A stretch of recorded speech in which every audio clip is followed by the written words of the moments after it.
வளர்ச்சி அரசியல் இதுதான் பட்டியல் போட்ட முதல்வர் ஸ்டாலின்.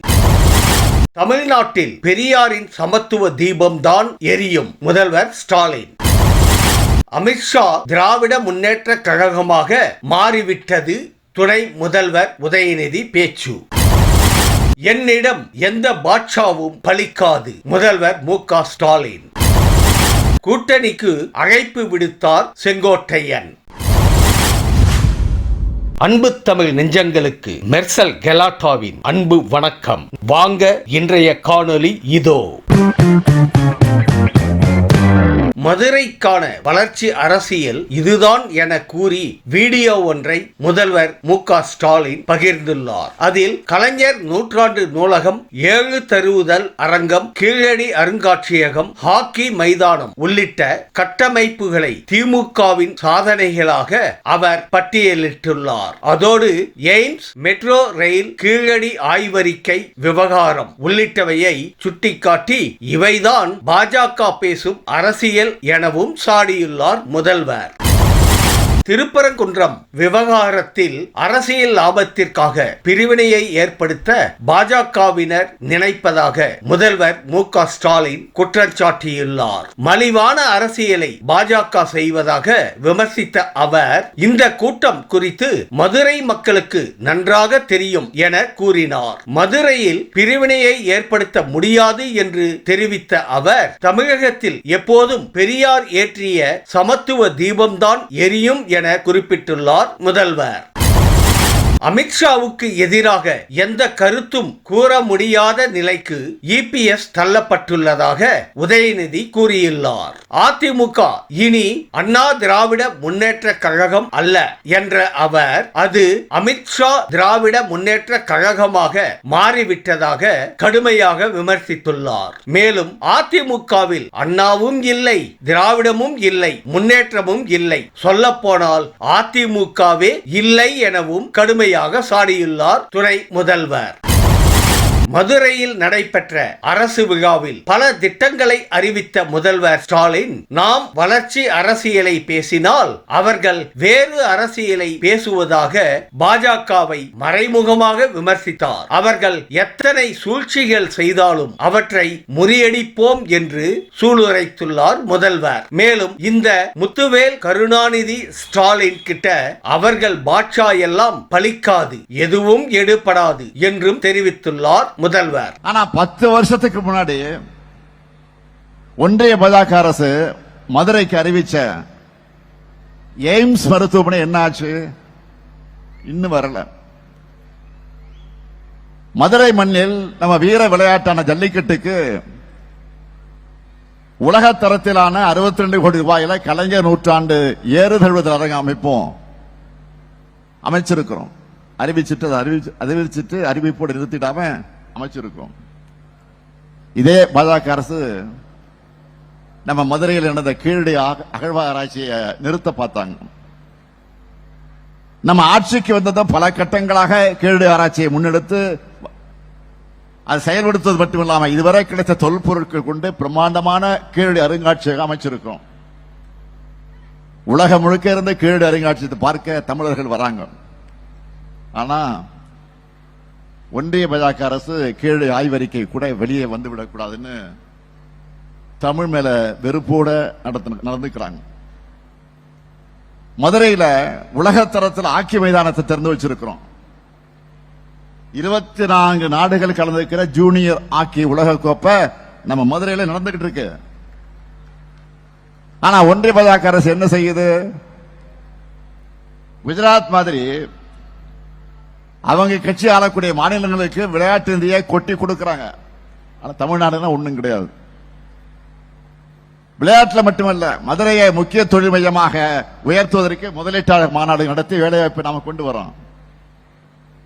ஆனா ஒன்றிய பாஜக அரசை சேர்ந்தவங்க என்ன சொல்றாங்க? நம்ம இளைஞர்களை பகோடா வைக்க போங்க அப்படின்னு சொல்றாங்க. இதுதான் அவங்க தரம்.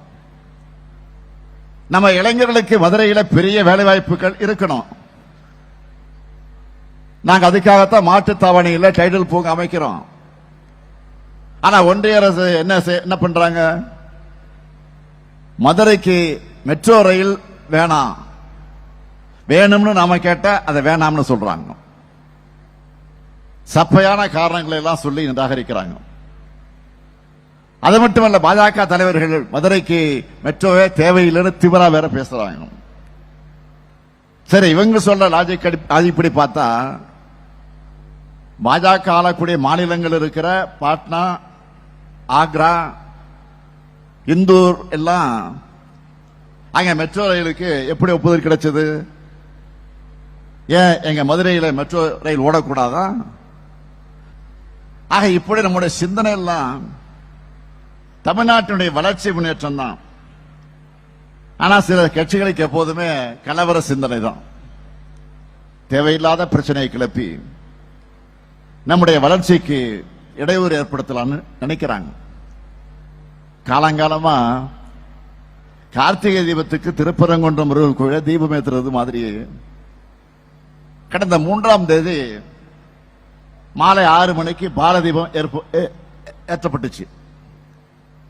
அதன் பிறகு அதே நேரத்தில் உச்சி பிள்ளையார் கோயில் தீபமண்டபத்திலையும் தீபம் ஏற்றி சாமி புறப்பாடாகி 16 கால் மண்டபத்துக்கு எதிரே இருக்கக்கூடிய இடத்துல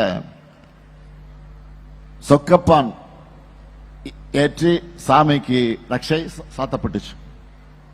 இதெல்லாம் இந்து சமய அறநிலைத்துறையின் சார்பில் முறையா நடந்துச்சு. இதெல்லாம் உள்ளூர் மக்களுக்கு, உண்மையா பக்தர்களுக்கு நல்லா தெரியும்.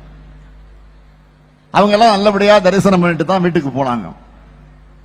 ஆனாலும் இப்ப என்ன காரணத்துக்காக பிரச்சனை நடக்குது? இந்த பிரச்சனையை கிளப்புற கூட்டத்தோட நோக்கம் என்ன? இதுவும் மக்களுக்கு நல்லா தெரியும். ஆன்மீகம் என்பது மன அமைதியை, நிம்மதியை தந்து மக்களை ஒற்றுமையா இருக்க வைக்கணும், 4 பேருக்கு நல்லது செய்யணும். இதுதான் உண்மையான ஆன்மீகமாக இருக்க முடியும். ஒரு சிலரோட அரசியல் லாபங்களுக்காக பிரிவுகளையும் பிளவுகளையும் உண்டாக்கி சமூகத்தை துண்டாடும் சதி செயல்கள், அது நிச்சயமா ஆன்மீகம் அல்ல, அது அரசியல். அதுல கேடுகட்ட மலிவான அரசியல். தீபம் எங்க ஏற்றப்படணுமோ, எப்போ ஏற்றப்படணுமோ அங்க வழக்கம் போல சரியா முறையா ஏற்றப்பட்டிருக்கு.